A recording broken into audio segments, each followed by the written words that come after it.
Hi friends, welcome back to Raji cooks. ఈరోజు మన recipe ఎంతో టేస్టీగా ఉండే పుదీనా పచ్చడిని చాలా సింపుల్గా చేసుకోవచ్చు.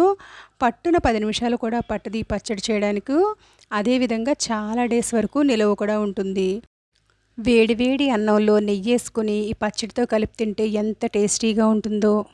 ఎలా చేయాలో చూద్దాం పదండి.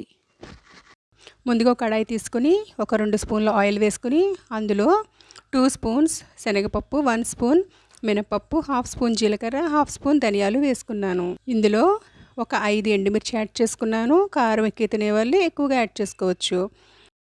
స్టవ్ లో టు మీడియం ఫ్లేమ్ పెట్టుకుంటూ దగ్గరే ఉండి దోరగా వేయించుకోవాలి. ఇలా బాగా వేగిన ఈ పోపుని మిక్సీ జార్లోకి ట్రాన్స్ఫర్ చేసుకుని అదే ఆయిల్లోకి మనం 3 కట్టలు బాగు చేసుకుని బాగా వాష్ చేసుకున్న పుదీనాని యాడ్ చేసుకుంటున్నాను. ఇలా ఒకసారి కలుపుకొని మూత పెట్టుకున్నట్లయితే కొంచెం కుక్ అవుతూ ఉంటుంది. ఈలోగా నేను ఒక చిన్న నిమ్మకాయ అంత సైజు చింతపండు కడిగి ఇందులో యాడ్ చేసుకుంటున్నాను.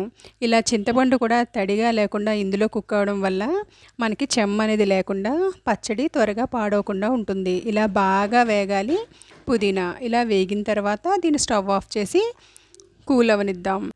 ఈలోగా ఈ మిక్సీ జార్లోకి ఇలా నేను ఒక 5-6 వెల్లుల్లి రేకలు వేసుకుంటున్నాను. సరిపడేంత సాల్ట్ యాడ్ చేసుకుని ఇందులో ఒక చిన్న బెల్లం ముక్క కూడా యాడ్ చేసుకుంటున్నాను.